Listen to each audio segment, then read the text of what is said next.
The National Award, presented by the Honorable President of India in 1999, Karnataka Kala Mela Prashasti in 2003, and most notably in 2013, the Shilp Guru Award, presented by the Honorable President of India. Two of her paintings were selected by the government of Karnataka to be featured on Indian postcards, an honor that brought Mysore art into homes across the country. Her works have also travelled across the globe in exhibitions in London, Chicago, and many other cities, carrying with them the grace and elegance of Indian art. She believes today with deep pride and gratitude as the grandchildren of an artist whose life has been a living canvas of dedication, discipline, and unwavering commitment to preserving one of India's most treasured art forms. Taken complete responsibility for organizing today's program. If there are any shortcomings, we humbly request your understanding and forgiveness. Thank you all for being here, and God bless all of us. Thank you very much.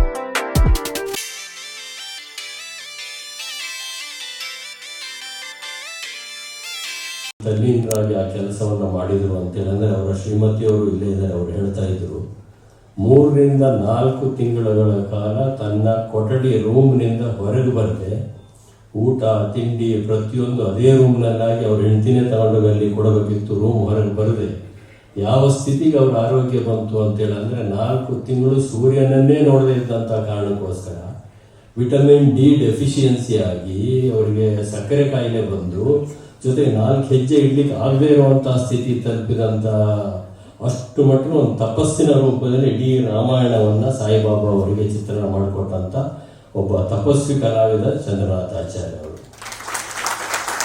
Chandranath ಆಚಾರ್ಯ ಅವರ ಯಾವ ರೀತಿ ಎಷ್ಟು ದೊಡ್ಡ ಒಂದು ಅವರು ಎಷ್ಟು ಕಲಾಕ್ಷೇತ್ರದಲ್ಲಿ ಚಿತ್ರಕಲೆಯಲ್ಲಿ ತನ್ನ ರೆಸ್ಪೆಕ್ಟನ್ನು ಕಮಾಂಡ್ ಮಾಡ್ತಾರೋ ಅದೇ ರೀತಿ ಮಾರ್ಕೆಟನ್ನು ಕಮಾಂಡ್ ಮಾಡ್ತಾರೆ. ನಾನು ನೋಡಿದಂಥದ್ದೇ ಅವ್ರನ್ನ. ಶ್ರುತಿ ಇಲ್ಲಿದ್ದಾರೆ. ಡಾಕ್ಟರ್ ಅಶ್ವಥ್ ನಾರಾಯಣ ಅವರು ಉಪಮುಖ್ಯಮಂತ್ರಿಗಳಾಗಿದ್ದಂಥ ಸಂದರ್ಭದಲ್ಲಿ ಕೆಂಪೇಗೌಡರ ಪ್ರತಿಮೆಯನ್ನು ಅಂತಾರಾಷ್ಟ್ರೀಯ ವಿಮಾನ ನಿಲ್ದಾಣದ ಹತ್ರ ನಿಲ್ಲಿಸಬೇಕು ಅಂತ ತೀರ್ಮಾನ ಆಗಿತ್ತು. ಆದರೆ ಕೆಳಗಡೆ ಕೆಲವು ಮ್ಯೂರಲ್ಗಳನ್ನ ಮಾಡಬೇಕಾಗಿತ್ತು. ಯಾವ ಮ್ಯೂರಲ್ಗಳನ್ನೆಲ್ಲ ಹಾಕಬೇಕು, ಯಾರ ಕೈಯಲ್ಲಿ ಬರೆಸ್ಬೇಕು ಅನ್ನೋ ವಿಚಾರದಲ್ಲಿ ಅವರೆಲ್ಲ ಸೇರಿ ಚಂದ್ರನಾಥ ಆಚಾರ್ಯ ಮಾಡಿಕೊಟ್ರೆ ಸರಿ ಅಂತ ಹೇಳಿದರು. ಅದಕ್ಕೆ ಚಂದ್ರನಾಥ ಆಚಾರ್ಯರು ಬೇರೆ ಬೇರೆ ಸಂದರ್ಭದಲ್ಲಿ ಅಯೋಧ್ಯೆಯೂ ಸೇರಿ ಬೇರೆ ಬೇರೆ ಸಂದರ್ಭದಲ್ಲಿ ಮಾಡಿಕೊಟ್ಟಂಥ ಕೆಲವು ಮ್ಯೂರಿಯಲ್ಗಳು ಇದ್ದು ಅದನ್ನು ಮಾಡಿಕೊಡ್ಬೇಕು ಅಂತ ಹೇಳಿದರು. ಆದರೆ ಸರ್ಕಾರದ ವ್ಯವಹಾರಗಳು ನಿಮಗೆಲ್ಲ ಗೊತ್ತು. ಅವ್ರ ಹತ್ರ ಲಿಮಿಟೆಡ್ ಬಜೆಟ್, ಎಷ್ಟೇ ಬಜೆಟ್ ಇದ್ರೂ ಲಿಮಿಟೆಡ್ ಬಜೆಟ್ ಇದೆ ಅಂತ ಹೇಳ್ತಾರೆ ಅವರು. ಆ ಕಾರಣಕ್ಕೋಸ್ಕರ ಅದು ಇಷ್ಟೇ ಆಗೋದು ಸಾಧ್ಯ ಅಂತೇಳಿ ಚಂದ್ರನಾಥಾಚಾರ್ಯ ನಮ್ಮ ಚಿತ್ರಕಲಾ ಪರಿಷತ್ಗೆ ಚಂದ್ರನಾಥಾಚಾರ್ಯ ನಮ್ಮ ಮೇಲಿರುವಂಥ ವಿಶ್ವಾಸಕ್ಕೂ ಅಥವಾ ನಮ್ಗೆ ಅವರೊಟ್ಟಿಗಿರುವಂಥ ಸಲಿಗೆ ಕಾರಣಕ್ಕೂ ಚಿತ್ರಕಲಾ ಪರಿಷತ್ತಿಗೆ ಬಂದರು. ನಾನು ಅವರು ಸಂಬಂಧಪಟ್ಟಂಥ ಅಧಿಕಾರಿಗಳು ಕೂತು ಮಾತಾಡಿದ್ವಿ. ಚಂದ್ರನಾಥಾಚಾರ್ಯ ಒಂದೇ ಮಾತಾಡಿದರು, ನೀವು ನನ್ನಿಂದ ಇದನ್ನು ಬರೆಸಬೇಕು ಅಂತಿದ್ರೆ ನನ್ನ ಫೀಸು ಅಥವಾ ನಂದಿದ್ದು ಇಷ್ಟು, ಬೇಕಾದ್ರೆ ನೀವು ನನ್ನ ಹತ್ರ ಬರೆಸ್ಬೋದು, ಇಲ್ಲ ಯಾರ ಹತ್ರ ಬೇಕಾದರೂ ಬರೆಸಿ. ಅನಿವಾರ್ಯತೆ ಯಾವ ರೀತಿ ಸೃಷ್ಟಿ ಆಯಿತು ಅಂದರೆ ಚಂದ್ರನಾಥಾಚಾರ್ಯರ ಆ ಒಂದು ಮ್ಯೂರಲ್ ಸ್ಕೆಚ್ಗಳನ್ನ ಬಿಟ್ಟು ಮಾಡ್ಲಿಕ್ಕೆ ಸಾಧ್ಯನೇ ಇಲ್ಲ ಅಂತ ಸ್ಥಿತಿ ಬಂದು ಆಮೇಲೆ ಅವ್ರು ಏನು ಹೇಳ್ತಾರೋ ಅದಕ್ಕೆ ಒಪ್ಪಿ ಸರ್ಕಾರದವರು ಅದನ್ನು ಒಪ್ಪಬೇಕಂತ ಸಂದರ್ಭ ಬಂತು. ಹಾಗೆ ಅವರ ಮಾರ್ಕೆಟಲ್ಲಿ ರೇಟನ್ನು ಕಮೆಂಟ್ ಮಾಡ್ತಾರೆ, ರೆಸ್ಪೆಕ್ಟನ್ನು ಕೂಡ ಕಮೆಂಟ್ ಮಾಡ್ತಾರೆ. ಅಷ್ಟು ದೊಡ್ಡ ಕಲಾವಿದರು ಅವರು. ಅಂಥ ಒಬ್ಬ ದೊಡ್ಡ ಕಲಾವಿದ ಇನ್ನು ಹೊರಗಡೆ ಕಾರಿಡಾರ್ನಲ್ಲಿ ಓಡಾಡ್ತಾ ಇದ್ದಂಥ ಸಂದರ್ಭದಲ್ಲಿ ಹೇಳಿದರು, ಪ್ರಭಾ ಮಲ್ಲೇಶ್ ಅವರಿಗೆ ಅದಕ್ಕಿಂತ ದೊಡ್ಡ ಕ್ರೆಡಿಟ್ ಇಲ್ಲ ಅಂತ ನನಗೆ ಅನ್ನಿಸ್ತದೆ. ಇದನ್ನೆಲ್ಲ ನೋಡಿದಂಥ ಸಂದರ್ಭದಲ್ಲಿ ನನಗೊಂದು ಅನ್ನಿಸ್ತಾ ಇದೆ, ಸರ್ ಇದರಲ್ಲಿ ಯಾವುದಾದ್ರು ಒಂದನ್ನಾದರೂ ನಾನು ಕಲ್ತ್ಕೊಂಡು ಹೋಗ್ಬೇಕು ಇಲ್ಲಿಂದ ಇವತ್ತು ಅಂತ ಆ ಮಾತನ್ನು ಅವ್ರು ಹೇಳಿದರು. ಅದು ಒಬ್ಬ ಕಲಾವಿದ ಒಬ್ಬ ದಿಗ್ಗಜ ಕಲಾವಿದ ಇನ್ನೊಬ್ಬ ಕಲಾವಿದರಿಗೆ ಕೊಡುವಂತ ಗೌರವ ಇದಕ್ಕಿಂತ ದೊಡ್ಡ ಸರ್ಟಿಫಿಕೇಟ್ ಇಲ್ಲ ಅಂತ ನಾನು ಕೂಡ ಅನ್ಕೊಂಡೆ. ಪ್ರಭಾ ಮಲ್ಲೇಶ್ವರ್ ಬಗ್ಗೆ ಆಮೇಲೆ ಬರ್ತೇನೆ ನಾನು ಕೊನೆಯದಾಗಿ. ಇನ್ನೊಬ್ಬ ಗೆಸ್ಟ್ ಯಾರಿರ್ಬೇಕು ಅನ್ನೋದು ಪ್ರಶ್ನೆ ಬಂತು. ಸಾಮಾನ್ಯವಾಗಿಯೇ ಸಾಂಸ್ಕೃತಿಕ ಲೋಕದಲ್ಲಿ ಕರ್ನಾಟಕದಲ್ಲಿ ಏನೇ ಕಾರ್ಯಕ್ರಮ ನಡೆಯೋದಾದ್ರೂ ಕೂಡ ಚಿರಂಜೀವಿ ಸಿಂಗ್ ಹೆಸರು ಒಂದು ಯಾವ ಸಂದರ್ಭದಲ್ಲೂ ಕೂಡ ಪ್ರಥಮವಾಗಿ ಕನ್ಸಿಡರ್ ಆಗ್ತಕ್ಕಂಥ ಹೆಸರಲ್ಲಿ ಚಿರಂಜೀವಿ ಸಿಂಗ್. ಅವರನ್ನು ನೋಡಿದಂಥ ಸಂದರ್ಭದಲ್ಲಿ ನಿಮಗೆ ಗೊತ್ತಾಗ್ತದೆ ಅವ್ರ ಮೂಲ ಪಂಜಾಬ್ನವರು ಅಂತ. ಆದರೆ ಕನ್ನಡಿಗರಿಗಿಂತ ಹೆಚ್ಚು ಕನ್ನಡಿಗ ಮಾನ್ಯ ಚಿರಂಜೀವಿ ಸಿಂಗ್ ಅವರು ಈ ಚಂದ್ರನಾಥಾಚಾರ್ಯ ಕೇಳಿದೆ, ನೀವಂತೂ ಒಪ್ಪಿದ್ರಿ ಕಾರ್ಯಕ್ರಮಕ್ಕೆ ಬರಲಿಕ್ಕೆ, ನಿಮ್ಮೊಟ್ಟಿಗೆ ಯಾರಿದ್ರು ಸೂಕ್ತ ಅಂತ. ಫಸ್ಟ್ ಹೆಸರು ಚಿರಂಜೀವಿ ಸಿಂಗ್ ಇದ್ರು ಸೂಕ್ತ ಅಂತ ಹೇಳಿದ್ರು. ಕಾರಣ ಅಂತ ಹೇಳಿದ್ರೆ ಅವರು ಯುನೆಸ್ಕೋಗೆ ನಮ್ಮ ಕಲ್ಚರಲ್ ಅಂಬಾಸಡರ್ ಆಗಿ ಹೋಗಿದ್ದಂಥವ್ರು, ಜೊತೆಗೆ ಕರ್ನಾಟಕದಲ್ಲಿ ಅಧಿಕಾರಿಯಾಗಿ ಬಂದ ನಂತರ ತನ್ನ ಸರ್ವಿಸ್ನ ಉದ್ದದಲ್ಲೂ ಕೂಡ ಕನ್ನಡವನ್ನ ಕಲಿತು ಕನ್ನಡದಲ್ಲೇ ಟಿಪ್ಪಣಿ ಬರೆದು ಕನ್ನಡದಲ್ಲೇ ವ್ಯವಹಾರಗಳನ್ನು ಮಾಡೋದ್ರ ಜೊತೆಗೆ ನಮಗಿಂತ ಚೆನ್ನಾಗಿ ಕನ್ನಡ ಮಾತಾಡುವಷ್ಟು ಅವರು ಕನ್ನಡಿಗರಾಗಿ ಕರ್ನಾಟಕದಲ್ಲಿ ಇದ್ದಾರೆ. ಬಹಳ ಏನು ಇದಾಗಿಲ್ಲ, ರಿಟೈರ್ ಆಗಿ ಸುಮಾರು 2003ರಲ್ಲಿ ರಿಟೈರ್ ಆದ್ರು ಅಂತ ಕಾಣ್ತದೆ. 2005ರಲ್ಲಿ ರಿಟೈರ್ ಆದ್ರು. ರಿಟೈರ್ ಆಗಿ 21 ವರ್ಷ ಆಗಿದೆ. ರಿಟೈರ್ ಆಗೋದಂದ್ರೆ ಗವರ್ಮೆಂಟ್ ಸರ್ವಿಸ್ ಇಂದ IAS ಆಫೀಸರ್ 60ನೇ ವರ್ಷಕ್ಕೆ ರಿಟೈರ್ ಆಗ್ತಾರೆ. ಆಮೇಲೆ ಬರೀ 21 ವರ್ಷ ಆಗಿದೆ ಅಷ್ಟೇ ಅವರು ರಿಟೈರ್ ಆಗಿ. ಇವತ್ತು ಕೂಡ ಕರ್ನಾಟಕದ ಸಾಂಸ್ಕೃತಿಕ ಲೋಕದ ವಿಶೇಷ ಕಾರ್ಯಕ್ರಮ ಬೆಂಗಳೂರಿನಲ್ಲಿ ಎಲ್ಲಾದ್ರೂ ನಡೀತಾ ಇದೆ ಅಂತ ಹೇಳಿದ್ರೆ ಅದರಲ್ಲಿ ಚಿರಂಜೀವಿ ಸಿಂಗ್ ಒಂದಿರ್ತಾರೆ. ಸಾಹಿತ್ಯ ಇರ್ಬೋದು, ರಂಗಭೂಮಿ ಇರ್ಬೋದು, ಚಿತ್ರಕಲೆ ಇರ್ಬೋದು, ನೃತ್ಯ ಇರ್ಬೋದು, ಸಂಗೀತ ಇರ್ಬೋದು, ನಾಟಕ ಇರ್ಬೋದು, ಈವನ್ ಸಿನಿಮಾ ಕೂಡ ಇರ್ಬೋದು. ಅದರಲ್ಲಿ ಎಲ್ಲದರಲ್ಲೂ ಕೂಡ ಆಳವಾಗಿರ್ತಕ್ಕಂಥ ಅಧ್ಯಯನವನ್ನು ಮಾಡಿರ್ತಕ್ಕಂಥ ಒಬ್ಬ ತಜ್ಞರಾಗಿರ್ತಾರೆ. ಇದಿಷ್ಟು ಅವರ ಸಾಂಸ್ಕೃತಿಕ ಲೋಕದ ಮುಖ ಆದರೆ ಚಿರಂಜೀವಿ ಸಿಂಗ್ ಅವ್ರದ್ದು. ಅವರು ನಿಜವಾಗಿರ್ತಕ್ಕಂಥದಕ್ಕೆ ನಿಜವಾಗಿ ಕರ್ನಾಟಕ ಅವ್ರ ಬಗ್ಗೆ ಹೆಮ್ಮೆ ಪಟ್ಟು ಇಷ್ಟೊಂದು ಜನ ಅವ್ರನ್ನ ಅಪೇಕ್ಷೆ ಪಟ್ಟು ಯಾಕೆ ಕರೆಸ್ತಾರೆ ಅಂದ್ರೆ, ನನ್ನ ಕಂಡಾಗ ನಾನು ಕೂಡ ಸುಮಾರು 4 ದಶಕಗಳಿಂದ ಕರ್ನಾಟಕದ ರಾಜಕಾರಣದಲ್ಲಿ ಸಕ್ರಿಯವಾಗಿ ಭಾಗವಹಿಸ್ತಾ ಇದ್ದೇನೆ. ಕರ್ನಾಟಕ ಕಂಡಂತ ಅತ್ಯಂತ ಅಪರೂಪದ, ಅತ್ಯಂತ ಪ್ರಾಮಾಣಿಕವಾದಂತ, ಅತ್ಯಂತ ಪಾರದರ್ಶಕವಾದಂತ, ಅತ್ಯಂತ ಉತ್ತರದಾಯಿತ್ವ ಅಕೌಂಟಬಿಲಿಟಿ ಇರತಕ್ಕಂತ ಯಾವುದಾದ್ರೂ ಒಬ್ಬ ಅಧಿಕಾರಿ ಹೆಸರು ಹೇಳಿ ಅಂತ ಹೇಳಿದ್ರೆ ಅದರಲ್ಲಿ ಚಿರಂಜೀವಿ ಸಿಂಗ್ ಅವರ ಹೆಸರು ಮೊದಲನೇದಾಗಿ ಬರ್ತದೆ. ದೇವರಾಜ ಅರಸರ ಕಾಲದಿಂದ ದೇವರಾಜ ಅರಸರಿಗೆ ಇವತ್ತೇನಾದ್ರೂ ಕರ್ನಾಟಕದಲ್ಲಿ ಒಳ್ಳೆ ಹೆಸರಿದೆ ಇವತ್ತಿಗೂ ಕೂಡ ಅಂತೇಳಂದ್ರೆ ಅದಕ್ಕೆ ಇಬ್ರು ಕಾರಣ. ಒಂದು ಜೇಸಿಲಿನ್ನು, ಇನ್ನೊಂದು ಚಿರಂಜೀವಿ ಸಿಂಗ್. ಇವರಿಬ್ಬರ ಕಾರಣ. ಇವರಿಬ್ರು ಅರಸರ ಜೊತೆ ಇದ್ದಂತ ಕಾರಣಕ್ಕೋಸ್ಕರ ಬಹಳ ಪ್ರೋಗ್ರೆಸಿವ್ ಆಗಿರ್ತಕ್ಕಂಥ ಅನೇಕ ನಿರ್ಧಾರಗಳನ್ನ ದೇವರಾಜ ಅರಸರು ತೆಗೆದುಕೊಳ್ಳಲಿಕ್ಕೆ ಕಾರಣ ಆಯಿತು. ಅಂತ ಒಬ್ಬ ಕರ್ನಾಟಕದ ದತ್ತುಪುತ್ರನಾಗಿ ಸಾಂಸ್ಕೃತಿಕ ಲೋಕದ ಒಬ್ಬ ದೊಡ್ಡ ರಾಯಭಾರಿಯಾಗಿ ಇವತ್ತು ಕೂಡ ಕೆಲಸ ಮಾಡ್ತಾ ಇರ್ತಕ್ಕಂಥವ್ರು ಸನ್ಮಾನ್ಯ ಚಿರಂಜೀವಿ ಸಿಂಗ್ ಸಾಹೇಬರು. ಲಕ್ಷ್ಮೀ ಗೋಪಾಲ್ ಸ್ವಾಮಿ ಅವರ ಬಗ್ಗೆ ಯಾರು ಪರಿಚಯ ಮಾಡಿಕೊಡ್ಬೇಕಾಗಿಲ್ಲ. ಸ್ಮಿತಾ ಮತ್ತು ಅವರೆಲ್ಲ ಬಹಳ ಸಹಪಾಠಿಗಳು, ಸ್ನೇಹಿತರು. ಆ ಕಾರಣಕ್ಕೋಸ್ಕರ ಬಂದಿದ್ದಾರೆ. ಕರ್ನಾಟಕದ, ಭಾರತದ ಸಂಗೀತ ಮತ್ತು ನೃತ್ಯ ಕ್ಷೇತ್ರವನ್ನ ತನ್ನ ಪ್ರತಿಭೆ ಕಾರಣಕ್ಕೋಸ್ಕರ ಅತ್ಯಂತ ಶ್ರೀಮಂತಗೊಳಿಸಿದಂತ ಒಬ್ಬ ಹುಟ್ಟು ಕಲಾವಿದೆಯಾಗಿರ್ತಕ್ಕಂಥ ಶ್ರೀಮತಿ ಲಕ್ಷ್ಮೀ ಗೋಪಾಲ್ ಸ್ವಾಮಿ ಅವರು. ಹಾಗಾಗಿ ಅವರು ಕೂಡ ಇವತ್ತು ಬಂದಿರತಕ್ಕಂಥದ್ದು ಪ್ರಭಾ ಮಲ್ಲೇಶ್ ಅವರು ಮತ್ತು ಮಲ್ಲೇಶು ಮತ್ತು ಅವರ ಕುಟುಂಬದವರ ಬಗ್ಗೆ, ಮತ್ತು ಇವೆಲ್ಲರಿಗಿಂತ ಹೆಚ್ಚಾಗಿ ಪ್ರಭಾ ಮಲ್ಲೇಶ್ ಅವರಲ್ಲಿರ್ತಕ್ಕಂಥ ಪ್ರತಿಭೆ ಯಾವ ಮಟ್ಟದ್ದು ಅಂತೇಳಂದ್ರೆ ಯಾರು ಬೇಕಾದ್ರೂ ಕೂಡ ಈ ಕಾರ್ಯಕ್ರಮಕ್ಕೆ ಬರ್ತಾರೆ. ನಾನೇ ಹೇಳಿದೆ ಪ್ರಭಾ ಮಲ್ಲೇಶ್ ಅವರಿಗೆ ರಾಜಕಾರಣಿಗಳನ್ನ ಕರೆಯೋದು ಬೇಡ ಅಂತ. ನಾನು ಅವರು ಊರಿನವರಾಗಿ ಬಂದಿರೋದೇ ಹೊರತು ಒಬ್ಬ ರಾಜಕಾರಣಿಯಾಗಿ ಬಂದಿಲ್ಲ.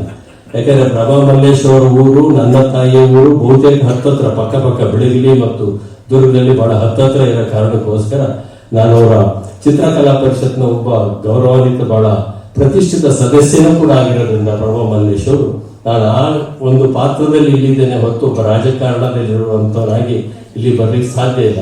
ಆ ರೀತಿಯ ಒಂದು ಇದು ಪ್ರಭಾ ಮಲ್ಲೇಶ್ ಅವ್ರ ಬಗ್ಗೆ ಅವ್ರ ಮೊಮ್ಮಕ್ಕಳು ಹೇಳಿದ್ರು, ಏನೇನು ಸಾಧನೆ ಮಾಡಿದ್ರು, ಏನ್ ಮಾಡಿದ್ರು ಅಂತಕ್ಕಂಥದ್ದು ಹೇಳಿದ್ರು. ಅವ್ರ ಕುಟುಂಬದವ್ರು ಹೇಳೋದ್ರಲ್ಲಿ ವಿಶೇಷ ಏನಿಲ್ಲ, ಆದ್ರೆ ಬೇರೆಯವ್ರು ಹೊರಗಡೆಯವ್ರು ಹೇಳ್ತಕ್ಕಂಥದ್ದು ಮುಖ್ಯ ಅಂತ ನನಗಾದ್ರೂ ಕೂಡ ಅನಿಸ್ತದೆ. ದುರ್ಗಹಳ್ಳಿ ಅಂತ ಹೇಳಿದ್ರೆ ಬಹಳಷ್ಟು ಜನ ಇಲ್ಲಿ ಬಂದಿರತಕ್ಕಂಥವರೆಲ್ಲ ಕುಟುಂಬದವರು, ಸ್ನೇಹಿತರು, ವಿಶ್ವಾಸಿಗಳು, ಬಂಧುಗಳು ಇರೋದ್ರಿಂದ ನೋಡಿರ್ತೀರಿ ನೀವೆಲ್ಲ. ಮಲೆನಾಡಿನಲ್ಲಿ ಅತ್ಯಂತ ದುರ್ಗಮವಾದಂತ ಯಾವ್ದಾದ್ರು ಒಂದು ಪ್ರದೇಶ ಇದ್ರೆ ಅದರಲ್ಲಿ ದುರ್ಗದಳ್ಳಿನೂ ಕೂಡ ಒಂದೇ. ಬಿಳಿಗಿಲೂ ಹೌದು, ನಮ್ಮೂರು ಹೌದು, ಆದ್ರೆ ದುರ್ಗದಳ್ಳಿ ಅಷ್ಟು. ಅಲ್ಲಿರ್ತಕ್ಕಂಥ ಬಲ್ಲಾಳರಾಯನ ದುರ್ಗದ ಕೋಟೆಯನ್ನ ನೋಡ್ಲಿಕ್ಕೋಸ್ಕರ ಬಹಳ ಜನ ಪ್ರವಾಸಿಗರಲ್ಲಿ ಹೋಗ್ತಾರೆ. ಅತ್ಯಂತ ಹೆಚ್ಚು ಮಳೆ ಬೀಳುವಂತ ಪ್ರದೇಶ, ಸುಲಭವಾಗಿ ತಲುಪಲಿಕ್ಕೆ ಸಾಧ್ಯ ಇಲ್ಲದೆ ಇರುವಂತ ಪ್ರದೇಶ. 61-62 ಇಸಲಿ ಸುದ್ದಿ ಬಹಳ ದೊಡ್ಡ ಮಳೆ ಬಿದ್ದಂತಹ ಸಂದರ್ಭದಲ್ಲಿ ತಿಂಗಳಾನುಗಟ್ಟಲೆ ಸಂಪರ್ಕದಿಂದ ವಂಚಿತವಾಗಿರುವಂತಹ ಪ್ರದೇಶಗಳು ಎಲ್ಲವೂ ಕೂಡ ಸುಂಸಾಲೆ ದುರ್ಗದಲ್ಲಿ ಅಂತೆಲ್ಲ ನಮ್ಮ ಸೋದರ ಮಾವರು ಕೂಡ ಇದ್ರು ಸುಂಸಾಲೆಯಲ್ಲೇ ಇದ್ರು. ಹಾಗೆ ಇವರ ಕುಟುಂಬ ನಮಗೆಲ್ಲ ಬಹಳ ದಿನಕರು ಇಲ್ಲಿ ಬಂದಿದ್ದಾರೆ, ರತ್ನಾಕರು ದಿನಕರು ಇವರೆಲ್ಲರೂ ಕೂಡ ಬಹಳ ನಾವು ಮಕ್ಕಳಾಗಿ ಹೈಸ್ಕೂಲಿಗೆ ಓದ್ತಾ ಇದ್ದಂತಹ ಸಂದರ್ಭದಲ್ಲೂ ಕೂಡ ಅವತ್ತಿಂದ ಪರಿಚಯ ಇರ್ತಕ್ಕಂಥವ್ರು. ಇಡೀ ಕುಟುಂಬವನ್ನ ನಾನು ಬೆಳಗಿನಲ್ಲೇ ಪ್ರಾಥಮಿಕ ವಿದ್ಯಾಭ್ಯಾಸವನ್ನು ಹಿರೇಬೇಲಿನಲ್ಲಿ ಮಾಡ್ತಾ ಇದ್ದಂತಹ ಸಂದರ್ಭದಲ್ಲೂ ಕೂಡ ಹಾಗೆ ಇವರೆಲ್ಲರ ಕುಟುಂಬದ ಪರಿಚಯ ನಮ್ಗೆ ಆಗ್ತಕ್ಕಂಥ ಒಂದು ಸಂದರ್ಭ ಇತ್ತು. ಆ ಒಂದು ದುರ್ಗಮ ಪ್ರದೇಶದಲ್ಲಿರುವಂತಹ ದುರ್ಗದಳ್ಳಿಯ ಅಲ್ಲಿ ಹುಟ್ಟಿ ಅದಕ್ಕಿಂತ ಇನ್ನೊಂದು ದುರ್ಗಮ ಪ್ರದೇಶ, ಹೆಚ್ಚು ಮಳೆ ಬೀಳುವಂತ ಪ್ರದೇಶ ಮತ್ತೊಂದು ಹತ್ತಿಹಳ್ಳಿನೇ. ಅದು ಏನು ಕಡಿಮೆ ಏನಲ್ಲ, ಸಕಲೇಶ್ವರದ ಅಂಚಿನಲ್ಲಿರ್ತಕ್ಕಂಥ ಬಹಳ ದೊಡ್ಡ ಮಳೆ ಬೀಳುವಂತಹ ಪ್ರದೇಶದ ಅರಣ್ಯಗಳ ಮಧ್ಯೆ ಇರುವಂತಹ ಮತ್ತೊಂದು ಊರು. ಅಲ್ಲಿ ಮದುವೆ ಆದ ನಂತರ ಸಾಮಾನ್ಯವಾಗಿ ಅದು ಆ ರೀತಿಯ ಒಂದು ಇದಕ್ಕೆ ಮಲ್ಲೇಶ್ ಅವರು ತಮ್ಮ ಕಾರ್ಯ ನಿಮಿತ್ತ ಬೆಂಗಳೂರನ್ನು ಆಯ್ಕೆ ಮಾಡಿಕೊಂಡಂತಹ ಸಂದರ್ಭದಲ್ಲಿ ಅಂತಹ ದುರ್ಗಮ ಪ್ರದೇಶಗಳಿಂದ ನಗರ ಪ್ರದೇಶಕ್ಕೆ ಬಂದಂತಹ ಕಾರಣದಿಂದ ಸಾಮಾನ್ಯವಾಗಿ ನಗರದ ವಾತಾವರಣಕ್ಕೆ ಪ್ರತಿಯೊಬ್ಬರು ಕೂಡ ಒಪ್ಕೊಳ್ತಾ ಇದ್ರು. ಇಲ್ಲಿಯ ಕಷ್ಟ ಸುಖಗಳು, ಇಲ್ಲಿಯ ಸವಾಲುಗಳು, ಬೆಂಗಳೂರಿನಲ್ಲಿ ಜೀವನ ಮಾಡುತ್ತಿರುವಂತಹ ಸಮಸ್ಯೆಗಳು ಇವೆಲ್ಲದರ ಮಧ್ಯೆ ಕಳೆದೋಗ್ಬಿಡ್ತಾರೆ. ಬಹಳಷ್ಟು ಜನ ಬೆಂಗಳೂರಿಗೆ ಬಂದ ತಕ್ಷಣ ಕಳೆದೋಗುವಂಥದ್ದೇ ಜಾಸ್ತಿ. ಇಂಥ ಒಂದು ದೊಡ್ಡ ಒಂದು ನೈಸರ್ಗಿಕವಾಗಿರ್ತಕ್ಕಂಥ ಪ್ರಾಕೃತಿಕವಾಗಿರುವಂತಹ ಅರಣ್ಯ ಪ್ರದೇಶದಿಂದ ಬಂದು ಈ ಕಾಂಕ್ರೀಟ್ ಕಾಡಿನೊಳಗೆ ಸೇರ್ಕೊಂಡ ನಂತರವೂ ಕೂಡ ಆ ಚಿತ್ರಕಲೆಯ ಬಗ್ಗೆ ಆಸಕ್ತಿ ಉಳಿಸ್ಕೊಂಡು ಅದನ್ನ ಮುಂದುವರಿಸ್ಕೊಂಡು ಹೋಗೋದು ಸುಲಭವಾಗಿರ್ತಕ್ಕಂಥದ್ದು ಏನಲ್ಲ. ಬೇರೆ ಬೇರೆ ರೀತಿಯಲ್ಲಿ ಪೇಂಟಿಂಗ್ ಮಾಡ್ತಕ್ಕಂಥವ್ರು ಬಹಳ ಜನ ಇದ್ದಾರೆ, ಇದರಲ್ಲಿ ಬಹಳ ಜನ ಇರ್ತಾರೆ. ಆದ್ರೆ ಮೈಸೂರು ಟ್ರೆಡಿಷನಲ್ ಪೇಂಟಿಂಗ್ ಮಾಡಬೇಕು ಅಂತೇಳಿದ್ರೆ ಅದಕ್ಕೆ ವಿಶೇಷವಾಗಿರ್ತಕ್ಕಂಥ ಒಂದು ಕಾನ್ಸಂಟ್ರೇಷನ್ ಬೇಕು, ಶ್ರದ್ಧೆ ಬೇಕು, ಬದ್ಧತೆ ಬೇಕು, ಆಮೇಲೆ ಸಂಪೂರ್ಣವಾಗಿ ಅದೇ ರೀತಿ ತೊಡಗಿಸ್ಕೊಳ್ಬೇಕು. ಚಂದ್ರನಾಥಾಚಾರ್ಯ ಯಾವ ರೀತಿ ತಪಸ್ಸು ಮಾಡಿದ್ರೆ ಅದೇ ತಕ್ಕ ಪ್ರಭಾ ಮಲ್ಲೇಶ್ವರ ಕೂಡ ಬಹಳಷ್ಟು ತಪಸ್ಸು ಮಾಡ್ಲಿಕ್ಕೆ ಸಾಧ್ಯ. ಒಂದು ಕೆಲಸವನ್ನ ತೆಗೆದುಕೊಂಡ ನಂತರ ಅದನ್ನು ಮುಗಿಸಲಿವರೆಗೆ ಅದಕ್ಕೆ ಬೇರೆ ಕೆಲಸ ಮಾಡ್ಲಿಕ್ಕೆ ಮನಸ್ಸು ಬರೋದಿಲ್ಲ, ಅವಕಾಶನೂ ಆಗೋದಿಲ್ಲ.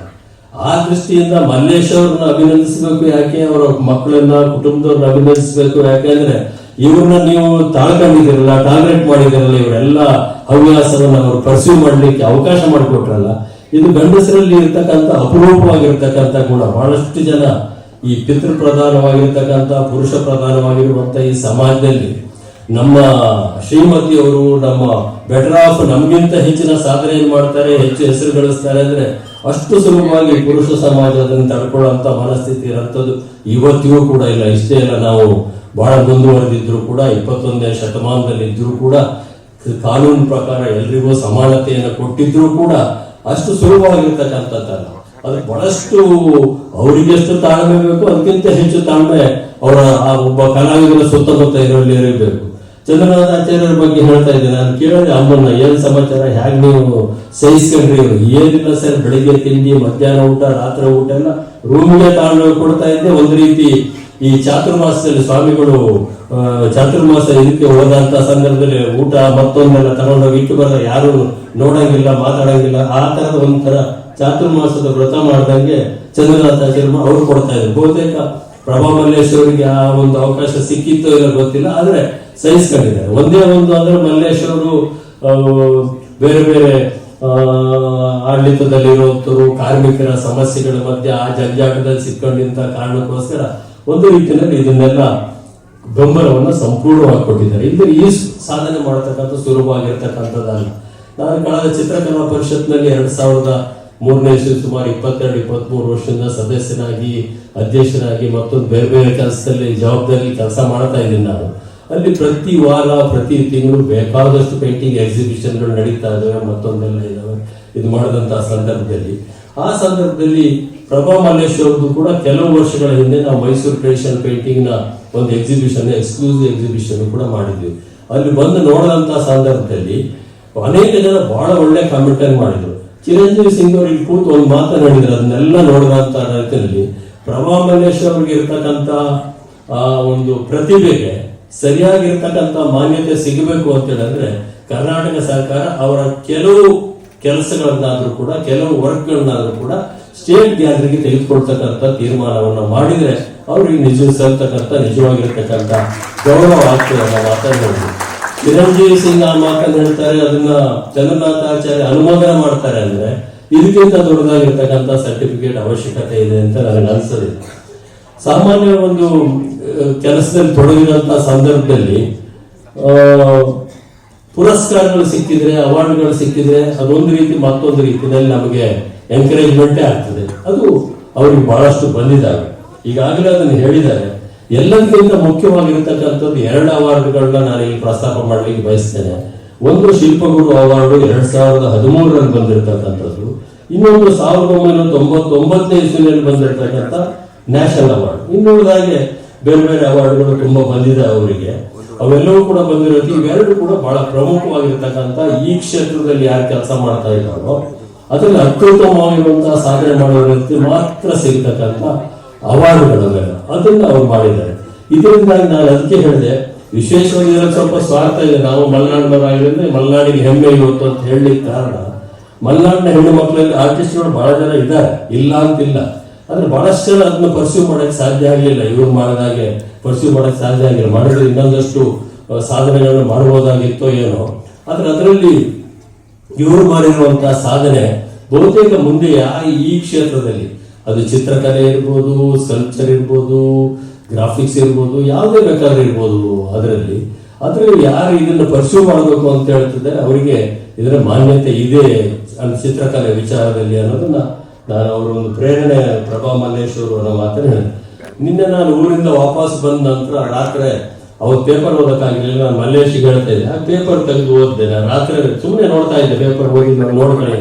ಟೈಮ್ಸ್ ಆಫ್ ಇಂಡಿಯಾ ನೋಡ್ತಾ ಇದ್ದಂಥ ಸಂದರ್ಭದಲ್ಲಿ ಪ್ರಭಾ ಮಲ್ಲೇಶ್ವರ್ ಫೋಟೋ ಕಾಣ್ತೇನೆ. ನಾನು ಫೋಟೋ ಕಾಣಿದ ತಕ್ಷಣ ಏನಿದೆ ಪ್ರಭಾ ಮಲ್ಲೇಶ್ವರ್ ಬಗ್ಗೆ ಇವತ್ತಿನ ಕಾರ್ಯಕ್ರಮದ ಬಗ್ಗೆ ಹಾಕಿರಬೇಕು ಅಂತ ನೋಡಿದ್ರೆ ಒಂದು ಆರ್ಟಿಕಲ್ ಇತ್ತು, ಅದನ್ನು ಓದಿದೆ. ಅದು ನನಗೆ ಆಶ್ಚರ್ಯ ಆಗಿದ್ದು, ಅವ್ರ ಬಗ್ಗೆ ಇರೋ ಆರ್ಟಿಕಲ್ ಅಥವಾ ಅವ್ರ ಬಗ್ಗೆ ಇರೋ ಮಾಹಿತಿ ನಾನು ಆಗ್ಲೇ ಬರೆದಿದ್ದೀನಿ. ಅದರಲ್ಲಿ 81 years ಪರ್ಸ್ಯೂಯಿಂಗ್ ಆರ್ಟ್ ಅಂತ ಹೇಳಿ ಬರೆದಿದ್ರು. ನಾನು ಇದೇನು, ನಾನು ಪ್ರಭಾ ಮಲ್ಲೇಶ್ವರನ ಸುಮಾರು ದಶಕಗಳಿಂದ ನೋಡ್ತೇನೆ. ನಾನು 60ರ ಆಸ್ಪಾಸು ಅಲ್ಲೆಲ್ಲ ಇರ್ಬೇಕು. ಅವರು ಮಲ್ಲೇಶ್ವರ್ ನೋಡಿದ್ರು ಸ್ವಲ್ಪ 4-5 ವರ್ಷ ದೊಡ್ಡವರು ಇರ್ಬೋದು. ಇಲ್ಲಿ ಮಲ್ಲೇಶ್ ಕೂತಿ ಹೇಳ್ತಾರೆ ನನಗೆ 88, 89, ಅವಳಿಗೆ 81 ಅಲ್ಲ 83 ಅನ್ನೋ ಮಾತನ್ನು ಹೇಳಿದ್ರು. ಅದು ನೋಡಿದಂತ ಸಂದರ್ಭ ನನ್ಗೆ ಅನ್ಸಿದ್ದು, God is very kind to you, both of you. ಬಹಳ both of you are blessed ಅಂತ ಹೇಳಿ ಕಾಣ್ತದೆ ಸಂಪೂರ್ಣವಾಗಿ.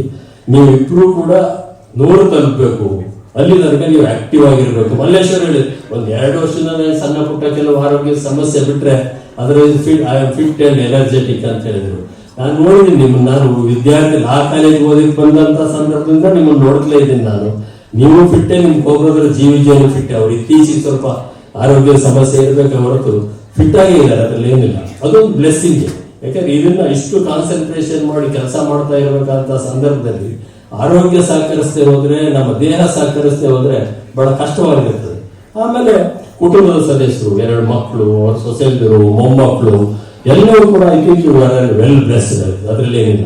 ಇನ್ನೊಂದು ಇವತ್ತು ನೀವು ಮಾಡಿರ್ತಕ್ಕಂಥ ಅಕಾಂಪ್ಲಿಷ್ಮೆಂಟ್ ಏನಿದೆ ಇದರಲ್ಲಿ ಮಾಡಿರ್ತಕ್ಕಂಥದ್ದು, ಇದು ನಿಜವಾಗಿ ಕೂಡ ಬರೀ ನಿಮ್ಮ ಮನೆಗೆ, ನಿಮ್ಮ ಕುಟುಂಬಕ್ಕೆ, ನಿಮ್ಮ ಸ್ನೇಹ ವರ್ಗ ಬಂಧುಗಳಿಗೆ ಅಷ್ಟೇ ಅಲ್ಲ, ಇಡೀ ಕರ್ನಾಟಕದ ಸಾಂಸ್ಕೃತಿಕ ವಲಯವನ್ನ ಚಿತ್ರಕಲೆ ವಿಚಾರದಲ್ಲಿ ಶ್ರೀಮಂತಗೊಳಿಸಿದಂತವರ ಹೆಸರು ನಿಮ್ಮದು ಕೂಡ ಕರ್ನಾಟಕದಲ್ಲಿ ಒಂದು ಹೆಸರು ಬರ್ತದೆ, ಪ್ರಭಾ ಮಲ್ಲೇಶ್ವರದು ಅನ್ನೋದನ್ನ ಇವತ್ತು ನಾವು ನೆನೆಸಿಕೊಳ್ಳಬೇಕಾಗಿರ್ತಕ್ಕಂಥ, ದಾಖಲಿಸಬೇಕಾಗಿರ್ತಕ್ಕಂಥ ಒಂದು ಸಂದರ್ಭ.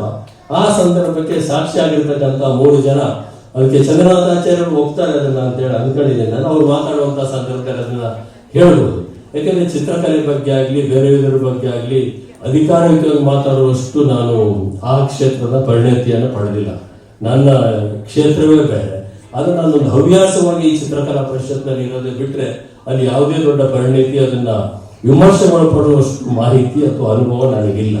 ಆದ್ರೆ ಈ ಮೈಸೂರು ಟ್ರೆಡಿಷನಲ್ ಪೇಂಟಿಂಗ್ ನ ಪ್ರತಿ ಒಂದನ್ನು ನೋಡಿದಂತಹ ಸಂದರ್ಭದಲ್ಲಿ ಕೆಲವೆಲ್ಲ 90ರ ದಶಕದಲ್ಲಿ ಮಾಡಿದ್ದಾರೆ, ಕೆಲವು 80ರ ದಶಕದಲ್ಲಿ ಮಾಡಿದ್ದಾರೆ, ಬಹಳ ವರ್ಷಗಳ ಹಿಂದೆ ಮಾಡಿರುವಂಥದ್ದು ಎಲ್ಲವೂ ಕೂಡ ಇದೆ. ಅದಕ್ಕೋಸ್ಕರ ನಾವು ಕರ್ನಾಟಕದ ನಮ್ಮ ಚಿತ್ರಕಲಾ ಪರಿಷತ್ನಲ್ಲಿ ಸುಮಾರು 12-13 ಗ್ಯಾಲರಿಗಳಿದ್ದಾವೆ. ನಮ್ಮ ಉಪಾಧ್ಯಕ್ಷರು ಪ್ರಭಾಕರು ಇಲ್ಲೇ ಇದ್ದಾರೆ. ಅವರು ಆ ಗ್ಯಾಲರಿನೇ ನಾವು ಒಂದು ಮೈಸೂರು ಕಲಾವಿದರದ್ದು ಸರಿಯಾಗಿರ್ತಕ್ಕಂಥ ಒಂದು ಗ್ಯಾಲರಿ ಇಲ್ಲ ನಮ್ಮ ಚಿತ್ರಕಲಾ ಪರಿಷತ್ತಿನ ಅಥವಾ ಬೆಂಗಳೂರಿನಲ್ಲಿ. ಅದಕ್ಕೆ ಮೈಸೂರು, ಕರ್ನಾಟಕದ ಮೈಸೂರಿನ ಕಲಾವಿದರದ್ದು ಒಂದು ಗ್ಯಾಲರಿ ಮಾಡಬೇಕು ಅನ್ನೋಂಥ ಒಂದು ಯೋಜನೆ ಇದೆ. ಆ ಗ್ಯಾಲರಿ ಮಾಡಿದಂಥ ಸಂದರ್ಭದಲ್ಲಿ ಅದು ಅದಕ್ಕೆ ಪೂರ್ಣತೆ ಬರಬೇಕು ಅಂದ್ರೆ ಅದರಲ್ಲಿ ಪ್ರಭಾ ಮಲ್ಲೇಶ್ ಅವ್ರದ್ದೊಂದು ಕಲಾಕೃತಿನೇ ಇರಬೇಕು, ಚಂದ್ರನಾಥಾಚಾರ್ಯರ ಕಲಾಕೃತಿನೇ ಇರಬೇಕು. ಅದಕ್ಕೆ ಅಡ್ವಾನ್ಸ್ ಬುಕಿಂಗ್ ನಿಮ್ಮಿಬ್ಬರನ್ನು ಕೂಡ ಮಾಡ್ತಾ ಇದ್ದೀನಿ. ಕೆಲವೇ ಸಂದರ್ಭದಲ್ಲಿ ಅದನ್ನ ಮೈಸೂರು ಕಲಾವಿದರದೇ ಒಂದು ಗ್ಯಾಲರಿಯನ್ನು ಮಾಡಿ ಮುಂದಿನ ಪೀಳಿಗೆಗೋಸ್ಕರ ಇಂತಿಂತ ಕಲಾವಿದರು ಕರ್ನಾಟಕದಲ್ಲಿ ಇದ್ರು ಅನ್ನೋದನ್ನ ಅವರಿಗೆ ಇತಿಹಾಸದಲ್ಲಿ ಬಿಟ್ಟು ಹೋಗುವಂತ ಒಂದು ಕೆಲಸವನ್ನು ನಾವು ಮಾಡುವಂತ ಒಂದು ಪ್ರಯತ್ನವನ್ನು ಮಾಡ್ತೇವೆ ನಮ್ಮ ಒಂಥರ ಈ ಸಂದರ್ಭದಲ್ಲಿ ಹೇಳ್ತಾ, ಈ ಕಾರ್ಯಕ್ರಮದಲ್ಲಿ ನಾನು ಭಾಗವಹಿಸಿರ್ತಕ್ಕಂಥದ್ದು ಒಬ್ಬ ಚಿತ್ರ ಕಲಾವಿದರಿಗೆ ಬೆಂಬಲ ಕೊಡಬೇಕು, ನಮ್ಮೂರಿನವ್ರು ಮಾಡಿರುವಂತಹ ಒಂದು ಸಾಧನೆಗೆ ಮನ್ನಣೆ ಸಿಗಬೇಕು, ಮಾನ್ಯತೆ ಸಿಗಬೇಕು. ಮತ್ತು ಈ ರೀತಿದು ಒಂದು ಸಾಧನೆಯನ್ನ ಮಾಡಬಹುದು. ಪ್ರತಿಭೆ ಅನ್ನೋದು ಯಾರೋ ಒಬ್ಬರ ಸೊತ್ತು ಕೂಡ ಅಲ್ಲ, ಅದು ಎಲ್ಲರಲ್ಲೂ ಪ್ರತಿಭೆ ಇರ್ತದೆ, ಅವಕಾಶಗಳು ಬೇಕಷ್ಟೇ. ಈಗ ನಾವೆಲ್ಲ ಕೂಡ ನಾವು ಸಾರ್ವಜನಿಕ ಬದುಕಿಗೆ ಬರಬೇಕಾದ್ರೆ ಬರಬೇಕು ಅಂತ ಮಾಡಿದವರೇನಲ್ಲ. ನಾವು ಕಾನೂನು ಓದಲಿಕ್ಕೋಸ್ಕರ ಬೆಂಗಳೂರಿಗೆ ಬಂದವರು, ಬಸ್ ಹತ್ಕೊಂಡು ಬೆಂಗಳೂರಿಗೆ ಬಂದು ಟೂರಿಸ್ಟ್ ಹೋಟ್ಲಲ್ಲಿ ಇದ್ದು ಲಾಟ್ರಿ ಹೊಡ್ಕೊಂಡು ಲಾ ಕಾಲೇಜ್ ಓದು ಲಾ ಓದ್ಕೊಂಡು ಏನೇನೋ ಮಾಡ್ಕೊಂಡು ಇದ್ವಿ ನಾವು. ಅಷ್ಟೊತ್ತಿಗೆ ಯಾವುದೋ ಒಂದು ಮೂವ್ಮೆಂಟ್ ಸ್ಟಾರ್ಟ್ ಆಯಿತು, ಸ್ಟೂಡೆಂಟ್ ಮೂವ್ಮೆಂಟು. ಅದರ ಭಾಗವಾಗಿ ಬಂದು ಎಲ್ಲೆಲ್ಲಿಗೋ ತಲುಪಿ ದಾರಿ ತಪ್ಪದ ಮಕ್ಕಳಾಗಿ ಇಲ್ಲಿಗೆ ಬಂದು ನಿಂತಿದ್ದೀವಿ. ಈಗ ಏನೋ ಆಗಲಿ ಬಿಡಿ, ಅದು ಆ ರೀತಿ ನೀವು ಪ್ರಭಾ ಮಲ್ಲೇಶ್ ಅವರು ಕೂಡ ಅದನ್ನೊಂದು ತಪಸ್ಸಿನ ರೂಪದಲ್ಲಿ ಮಾಡಿ, ಏನನ್ನ ತೆಗೆದುಕೊಂಡು ಒಂದು ಕಾರ್ಯವನ್ನ ಯಾರು ತಪಸ್ಸಿನ ರೂಪದಲ್ಲಿ ಸಾಧನೆ ಮಾಡ್ತಾರೋ ಅವರಿಗೆ ದೇವರ ಆಶೀರ್ವಾದನೂ ಕೂಡ ಇರ್ತದೆ, ಸಮಾಜದ ಮನ್ನಣೆನೂ ಕೂಡ ಇರ್ತದೆ, ಸರ್ಕಾರದ ಮತ್ತು ಬೇರೆ ಬೇರೆ ಸಂಘ ಸಂಸ್ಥೆಗಳ ಗೌರವಗಳು ಕೂಡ ಪ್ರಾಪ್ತಿ ಆಗ್ತವೆ. ಅದೆಲ್ಲವೂ ಕೂಡ ಪ್ರಭಾ ಮಲ್ಲೇಶ್ ಅವರಿಗೆ ಆಗಿದೆ ಅನ್ನೋ ಮಾತನ್ನ ಈ ಸಂದರ್ಭದಲ್ಲಿ ಹೇಳ್ತಾ, ಎಲ್ಲ ಕಲಾವಿದರ ಪರವಾಗಿ, ಚಿತ್ರಕಲಾ ಪರಿಷತ್ನ ಪರವಾಗಿ ಮತ್ತು ಕರ್ನಾಟಕದ ಸಮಸ್ತ ಜನತೆಯ ಪರವಾಗಿ, ಎಲ್ಲ ಕಲಾ ಪೋಷಕರ ಪರವಾಗಿ ನಾನು ಪ್ರಭಾ ಮಲ್ಲೇಶ್ ಅವರಿಗೆ ಸಂಪೂರ್ಣವಾಗಿರ್ತಕ್ಕಂಥ ಒಂದು ಅಭಿನಂದನೆಗಳನ್ನು ಈ ಸಂದರ್ಭದಲ್ಲಿ ನಾನು ಸಲ್ಲಿಸಲಿಕ್ಕೆ ಬಯಸ್ತೇನೆ. ಮತ್ತು ಅವರಿಂದ ಇನ್ನೂ ಹೆಚ್ಚಿನ ಈ ಕಲಾಕೃತಿಗಳು ಇನ್ನೂ ಕೂಡ ದೈಹಿಕವಾಗಿ ಮಾನಸಿಕವಾಗಿ ಗಟ್ಟಿಯಾಗಿದ್ದಾರೆ. ಹಾಗೆ ಇನ್ನೂ ಹೆಚ್ಚು ಕಲಾಕೃತಿಗಳು ಅವರಿಂದ ಬರಲಿ ಅನ್ನೋಂಥ ಒಂದು ನಿರೀಕ್ಷೆ ಮತ್ತು ಅಪೇಕ್ಷೆಯನ್ನು ಕೂಡ ಈ ಸಂದರ್ಭದಲ್ಲಿ ವ್ಯಕ್ತಪಡಿಸ್ತಾ, ವಿಶೇಷವಾಗಿ ಚಂದ್ರನಾಥಾಚಾರ್ಯ, ಚಿರಂಜೀವಿ ಸಿಂಗ್ ಸಾಹೇಬರು ಮತ್ತೆ ಲಕ್ಷ್ಮೀ ಗೋಪಾಲ್ ಸ್ವಾಮಿ ಅವರು ಈ ಕಾರ್ಯಕ್ರಮಕ್ಕೆ ಬರೋದ್ರ ಮುಖಾಂತರ ಈ ಕಾರ್ಯಕ್ರಮದ ಗೌರವವನ್ನ ಘನತೆಯನ್ನ ತಾವೆಲ್ಲ ಕೂಡ ಜಾಸ್ತಿ ಮಾಡಿದ್ದೀರಿ ಮತ್ತು ಪ್ರಭಾ ಮಲ್ಲೇಶ್ವರಿಗೆ ಒಂದು ದೊಡ್ಡ ಗೌರವವನ್ನು ಕೊಟ್ಟಿದ್ದೀರಿ. ಅದಕ್ಕೋಸ್ಕರ ಅವರ ಕುಟುಂಬದ ಪರವಾಗಿಯೂ ಕೂಡ ನಾನು ತಮ್ಮೆಲ್ಲರಿಗೂ ಕೂಡ ಕೃತಜ್ಞತೆಯನ್ನ ಈ ಸಂದರ್ಭದಲ್ಲಿ ವ್ಯಕ್ತಪಡಿಸ್ತಾ, ವಿಶೇಷವಾಗಿ ಸ್ಮಿತಾ ಮತ್ತು ಅವರೆಲ್ಲ ಜೊತೆ ಇದ್ದಂಥವರೆಲ್ಲ 16 ಸರ್ತಿ ಚಿತ್ರಕಲಾ ಪರಿಷತ್ತಿಗೆ ಬಂದಿದ್ದಾರೆ. ಅನೇಕ ಸಂದರ್ಭದಲ್ಲಿ ಈ ಕಾರ್ಯಕ್ರಮ ಆಯೋಜಿಸಲಿಕ್ಕೆ ಸಮಾಲೋಚನೆ ಮಾಡಿದ್ದಾರೆ, ಎಲ್ಲ ಕೋಆರ್ಡಿನೇಟ್ ಮಾಡ್ತಕ್ಕಂಥ ಕೆಲಸವನ್ನ ಅವರು ಮಾಡಿದ್ದಾರೆ. ಅವರಿಗೆ ಅವ್ರ ಇಡೀ ಎಲ್ಲ ಕುಟುಂಬದ ವರ್ಗದವರಿಗೂ ಕೂಡ ಅವರು ತೆಗೆದುಕೊಂಡಂತ ಆಸಕ್ತಿಯ ಪರವಾಗಿ ನಾನು ಅವರಿಗೆ ಅಭಿನಂದನೆಗಳನ್ನು ಸಲ್ಲಿಸ್ತೇನೆ. ಎಲ್ಲಾ ಸಾಧಕರಿಗೂ ಕೂಡ ಇಂಥ ಕುಟುಂಬ ವರ್ಗದವರೇ ಸಿಕ್ಕಿದ್ರೆ ದೊಡ್ಡ ಸಾಧನೆಯನ್ನು ಮಾಡ್ಲಿಕ್ಕೆ ಸಾಧ್ಯ ಅನ್ನೋದಕ್ಕೋಸ್ಕರ ನಿಮಗೂ ಕೂಡ ಎಲ್ಲರಿಗೂ ಕೂಡ ಅಭಿನಂದನೆಗಳನ್ನ ಸಲ್ಲಿಸಿ, ಇಲ್ಲೆಲ್ಲಿ ಇರತಕ್ಕಂಥ ಎಲ್ಲ ಹಿರಿಯರಿಗೆ, ತಾಯಂದಿರಿಗೆ ನನ್ನ ಪ್ರಣಾಮಗಳನ್ನ ಸಮರ್ಪಣೆ ಮಾಡಿ, ಈ ಕಲಾಕೃತಿಯನ್ನ ರೂಟೆಡ್ ಇನ್ ಗೋಲ್ಡ್ ಅನ್ನುವಂಥ ಒಂದು ಚಿತ್ರಕಲಾ ಕಲಾಕೃತಿ ಮೈಸೂರು ಟ್ರೆಡಿಷನಲ್ ಬ್ಯಾಂಕ್ನ ಕಲಾಕೃತಿಯನ್ನ ನಾವೆಲ್ಲರೂ ಒಟ್ಟಿಗೆ ಸೇರಿ ಅತ್ಯಂತ ಸಂತಸದಿಂದ ಬಿಡುಗಡೆ ಮಾಡಿದ್ದೇವೆ ಅನ್ನೋ ಮಾತನ್ನು ಹೇಳಿ ನನ್ನ ಮಾತಿಗೆ ವಿರಾಮ ಮಾಡ್ತೇನೆ. ನಮಸ್ಕಾರ. And as I looked at each painting, instinctively I'm already visualizing, I can do Ganesha this way, I can do Ganesha holding his trunk this way, I can probably keep my leg in this manner. Many of the paintings inspire lots of dance ideas for me. And I would also like to say, as an artist, traversing your professional life and your personal life, it is so hard to focus in these times. So many things, nitty-gritties, practicalities of the everyday humdrum. So much of it takes your focus away. So to zone in consistently over several decades of this high focus work, because you cannot bring anything of value without that deep level of meditation, if I may say that. That is hugely inspirational to see a housewife, to see an artist managing her children, her home, the extended families, running them home, and to be doing this is truly commendable, and I do take a lot of energy and motivation seeing you, Auntie.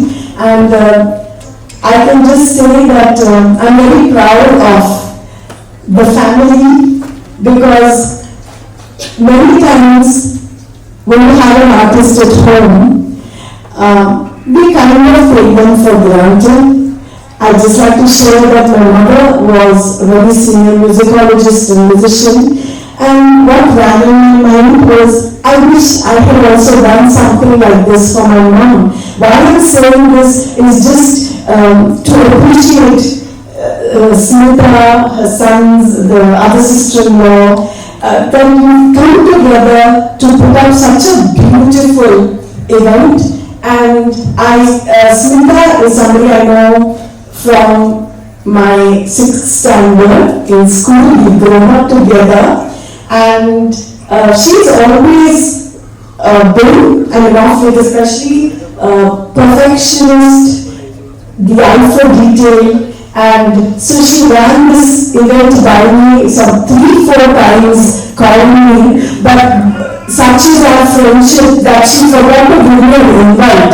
And yesterday I said, let us invite them to Delhi, what time, where will I come? So that is the relationship we share. But I must say, it is such a beautiful program this morning. I am truly honored to even sit here amongst all these great individuals in society and to pay respect and commemorate the great body of beautiful work by this renowned, hopefully more renowned in the years to come, Srimati Prabha Malesh. Thank you so much for having invited me in this honor. Thank you so much. Thank you, Rashmi. Rashmi, will you just switch to the stage? Because I'd like to call Mr. Darshan on stage now. He is the curator of this book. We just want to thank him very much, because we've been working, the family and Darshan, we've been working with this project for about more than a year now. And Darshan, thank you for your patience, your dedication, and it's not easy dealing with 3 women. Actually, sorry because I remember Sanya badging you for some, corrections. So we have to deal with 4 women from different generations, all having their ideas, then the men will put their ideas in. I have never seen someone with so much patience and dedication. Thank you so much, Darshan, and wishing you all the very best. Shriman B.L. Shankar ಅವರಿಗೆ, ಆಚಾರ್ಯ ಅವರಿಗೆ, ಲಕ್ಷ್ಮಿ ಅವರಿಗೆ ಹಾಗೂ ಈ ಸಮಾರಂಭದ ಕೇಂದ್ರ ಬಿಂದು ಆದಾಗ ಶ್ರೀಮತಿ ಪ್ರಭಾ ಮಲೇಶ್ ಅವರಿಗೆ, ಶ್ರೀಮಾನ್ ಮಲೇಶ್ ಅವರಿಗೆ ಹಾಗೂ ತಮ್ಮೆಲ್ಲರಿಗೆ ವಂದನೆಗಳು. ಇದು ಒಂದು ಅದ್ಭುತವಾದ ಕಲಾ ಪ್ರದರ್ಶನ. ನಾನು ಸುಮಾರು 50 ವರ್ಷಕ್ಕಿಂತ ಹೆಚ್ಚು ಕಾಲ ಟ್ರೆಡಿಷನಲ್ ಪೇಂಟಿಂಗ್ಸ್ನ ನೋಡ್ತಾ ಬಂದಿದ್ದೇನೆ. ಇಂಥ ಚಿತ್ರ, ಟ್ರೆಡಿಷನಲ್ ಸಾಂಪ್ರದಾಯಿಕ ಚಿತ್ರಗಳನ್ನು ನಾನು ನೋಡಿಲ್ಲ.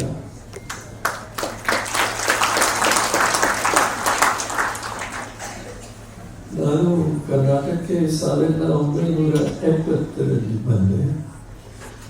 ಅದು ಏಪ್ರಿಲ್ ತಿಂಗಳು. ಮೇನಲ್ಲಿ ನನಗೆ ಈಗಲೂ ನೆನಪಿದೆ, ಹಿಂದೂ ಪೇಪರ್ನಲ್ಲಿ ಒಂದು ಲೇಖನ ಬಂದಿತ್ತು.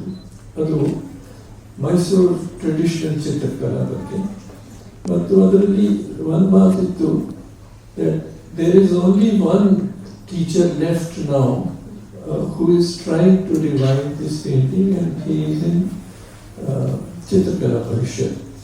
ನನಗೆ ಆಗ ಜಿಜ್ಞಾಸೆ ಹುಟ್ಟಿತು. ಯಾಕೆಂದರೆ ಪಂಜಾಬ್ನಲ್ಲಿ ಇದ್ದಾಗ ಮೈಸೂರು ಚಿತ್ರಕಲಾ ಬಗ್ಗೆ ನನಗೆ ಏನು ಗೊತ್ತಿರಲಿಲ್ಲ.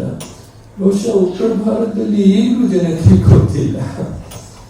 ಸೊ ಅದಾದ ನಂತರ ನನ್ನ ಪೋಸ್ಟಿಂಗ್ ಅದು ಬಳ್ಳಾರಿಯಿಂದ ನನ್ನ ಪೋಸ್ಟಿಂಗ್ ಚಿಕ್ಕಮಗಳೂರಿಗೆ ಆಯಿತು.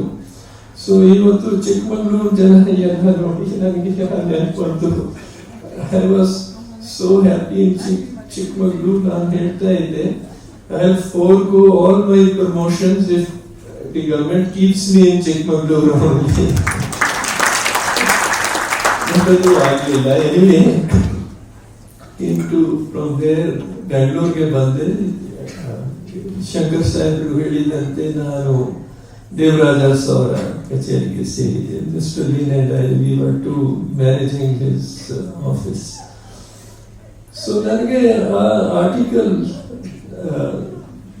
ಅದರಲ್ಲಿ ಚಿತ್ರಕಲಾ ಪರಿಷತ್ ಬಗ್ಗೆ ಅವರು ಬರೆದಿದ್ರು. ಸೊ ನಾನು ಕೇಳಿದ್ದೆ ಎಲ್ಲಿದೆ ಚಿತ್ರಕಲಾ ಪರಿಷತ್. ಆಗ ಚಿತ್ರಕಲಾ ಪರಿಷತ್ ಒಂದು ರೆಂಟೆಡ್ ಬಿಲ್ಡಿಂಗ್ ನಲ್ಲಿ ಮಲ್ಲೇಶ್ವರಂನಲ್ಲಿ ಇತ್ತು. ಒಂದಿನ ರೋಹಿತ್ ಅವರು ದೇವರಾಜ್ ಅರಸ್ನ ನೋಡಕ್ಕೆ ಬಂದಿದ್ರು. So he came to my office first and I took him there.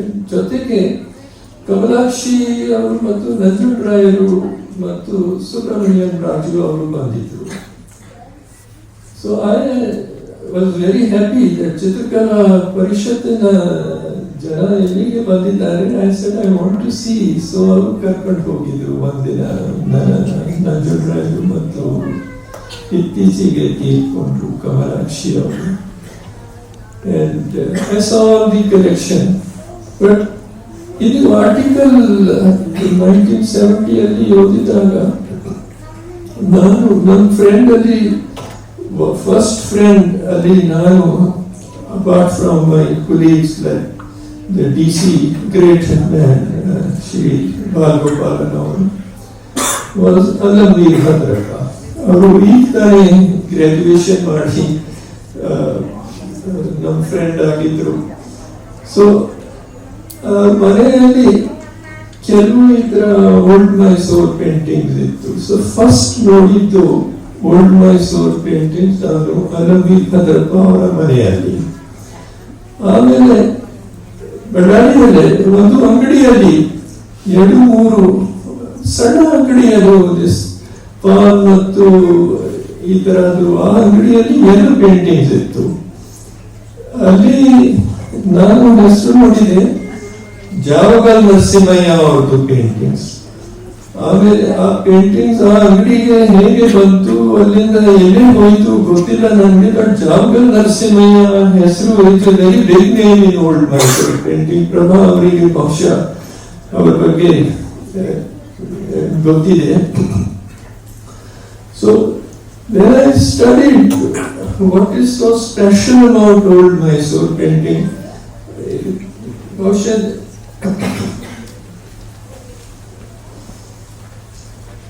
History ಬಗ್ಗೆ ಎಲ್ಲರಿಗೂ ಗೊತ್ತಿದೆ. After the fall of Vijayanagara empire ಅಲ್ಲಿ ಪೆಟ್ರೋನೇಜ್ ಇತ್ತು. ವಿಜಯನಗರ ಸಾಮ್ರಾಜ್ಯದ ಪೆಟ್ರೋನೇಜ್ ಆರ್ಟಿಸ್ಟ್ಗೆ ಇತ್ತು. ಅದು ಹೋದ ನಂತರ ಅವರು ಮೈಸೂರಿಗೆ ಬಂದರು, ತಂಜಾವೂರ್ಗೆ ಹೋದರು ಮತ್ತು ಸೋಲ್ಪುರ್ ಆ ಥರ ಕೆಲವು ಕಡೆ ಅವರು ಹೋದರು. ಆಂಧ್ರ ಪ್ರದೇಶದಲ್ಲಿ ಕಾಳಹಸ್ತಿಗೆ ಬಂದರು. ಕಾಳಹಸ್ತಿ ಟ್ರೆಡಿಷನ್ ಅದು ಕಲಂಕಾರಿಗೆ ಹೋಯಿತು. ತಂಜಾವೂರ್ ಪೇಂಟಿಂಗ್ ತಂಜಾವೂರ್ಗೆ ಮತ್ತು Mysuru painting. But mainly they were producing paintings which had to be also worshipped. So ಇದು ನನಗೆ ಸುಬ್ರಹ್ಮಣ್ಯಂ ರಾಜು ಅವರು ಈ ಪಾಯಿಂಟ್ ಹೇಳಿದ್ರು, ಬಹುಶಃ ಅವರಿಗೂ ಹೇಳಿದ್ರು. ಅವರು ಧ್ಯಾನ್ ಶ್ಲೋಕ, ತಮಗೂ ಧ್ಯಾನ್ ಶ್ಲೋಕ ಬಹುಶಃ ಅವರು ಹೇಳಿದ್ದಾರೆ. See, when you are trying to paint a divine figure, you cannot take liberties. You have to be creative and yet be within that framework. So, adake dhyan shlokas, for example, Shubhatunda, Nasika, Kumbhadhara, Karanakundala, etc. adella. So, bringing your creativity within that framework is a very difficult task. ಇದು craft ಅಲ್ಲ, ಇದು ನಿಜವಾಗಿಯೂ ಕಲೆ. ನನಗೆ ಇಲ್ಲಿ awards, ಪ್ರಭಾವರಿಗೆ ಎಷ್ಟು awards ಬಂದಿದೆ. But I was very sorry to see that these awards are given by the textile ministry under craft. This thing, this is not craft, this is real art. And this is something we should always keep in mind. That is much more difficult. ನೀವು modern art ಏನೇನ್ ಮಾಡಿ ಸಾಧ್ಯ, ಏನೇನ್ ನಿಮ್ಮ ಮನಸ್ಸಿಗೆ ಬಂದಾಗ ನೀವು ಅದನ್ನ paint ಮಾಡಬಹುದು, but not in these paintings. For example, here, if it is, ನೀವು ನೋಡ್ತಾ ಇದ್ದೀರಿ, if it is ಕಾಳಿಯ ಮರ್ದನ, how it should be depicted. You cannot just do it in an abstract style. There is a discipline. Old Mysore painting irli ಅಥವಾ Tanjore painting irli ಅಥವಾ Surpur ಅಥವಾ ಯಾವುದೇ tradition painting irli, especially when it comes to mythological subjects, there is a great discipline. It's like classical music. Raga irutte, but within that raga ನಿಮ್ಮ ಮನೋಧರ್ಮ ನೀವು express ಮಾಡಬೇಕು. So ಹಾಗೆ within the given framework, an artist like Prabha, she has to present our manodharma ಇದರಲ್ಲಿ ಅವರು express ಮಾಡಬೇಕು. That's why it is much more difficult than the ordinary painting. Plus, there is sheer physical labor in doing this gesso work and applying gold leaf, etc., fine drawing. It's a very, very, very taxing work. ಬಹುಶಃ ಈ ಕೆಲಸ ನೋಡಿ ಜನ ಇದು art ಅಲ್ಲ, ಇದು craft. But if you say that our classical music is not creative, nothing can be farther from the truth. It's a very, very difficult art. ಆಚಾರ್ಯ ಅವರು, ನಾನು ಇವರ ಅಭಿಮಾನಿ. He is a very quick artist. Within 1 hour or 2 hours he completes a painting. ಒಬ್ಬ British artist ಇವ್ರ ಕೆಲಸವನ್ನ ನೋಡಿ ಕೇಳಿದ್ರು, ನೀವು ಎಷ್ಟು ಟೈಮ್ ತಗೊಂಡಿದ್ರಿ ಈ ಪೇಂಟಿಂಗ್? 3 ತಾಸು ಇವ್ರು ಹೇಳಿದ್ರು. ಅವರಿಗೆ ನಂಬಕ್ಕಾಗಲಿಲ್ಲ that you can do such a work in 2-3 hours. He is very quick. But if he is going to paint something like this, even he has to follow that strict discipline. ಅವರು ಈಗ Ramayana series ಮಾಡಿದ್ದಾರೆ, Mahabharata series ಮಾಡಿದ್ದಾರೆ. Even there, I am sure we cannot take the kind of liberties which modern artists take. So, Prabha, she has done absolutely great work. ಅದಕ್ಕೆ ನಾನು ಶಂಕರ್ ಸಾಹೇಬ್ರಿಗೆ ಹೇಳಿದೆ, ಅವರು is a big man in Karnataka government, Karnataka politics. ನಾನು ಹೇಳಿದೆ, ಈ works ನ ದಯವಿಟ್ಟು ಸ್ಟೇಟ್ ಗ್ಯಾಲರಿ, ಆರ್ಟ್ ಗ್ಯಾಲರಿಗೋಸ್ಕರ ನೀವು ಎಕ್ವೈರ್ ಮಾಡಿ. Now, if you work like Forget or Nodi, there is a work which is on the margins. You have paintings which remind you of Shri Tattvanidhi. Yeah, ನಮ್ಮ old Mysore painting is Shri Tattvanidhi. Mysore Palace ನಲ್ಲಿ ಒಂದು copy ಇದೆ, ಒಂದು copy I think 2-3 copies ಇತ್ತು, ಒಂದು copy ಎಲ್ಲಿ ಹೋಯಿತು, probably Bellary Kannada University one copy.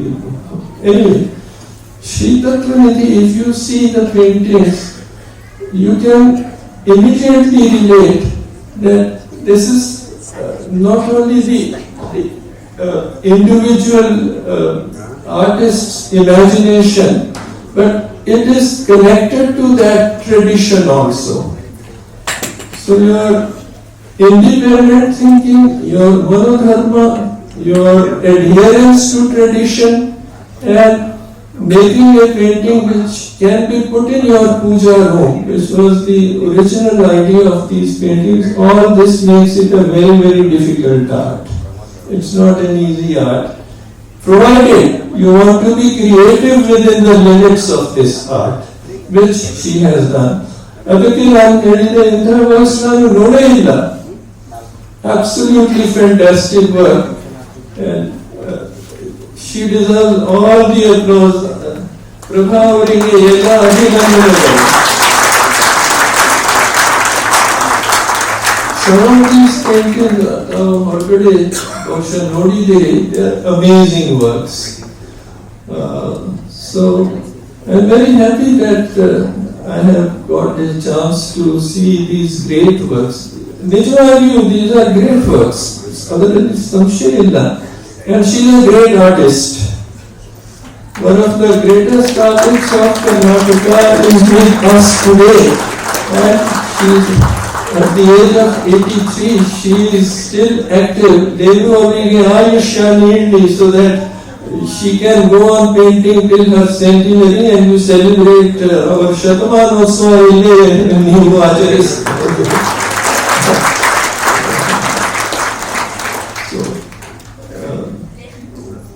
ಮತ್ತೊಮ್ಮೆ ಪ್ರಭಾ ಮಲ್ಲೇಶ್ ಅವರಿಗೆ ಅಭಿನಂದನೆಗಳು.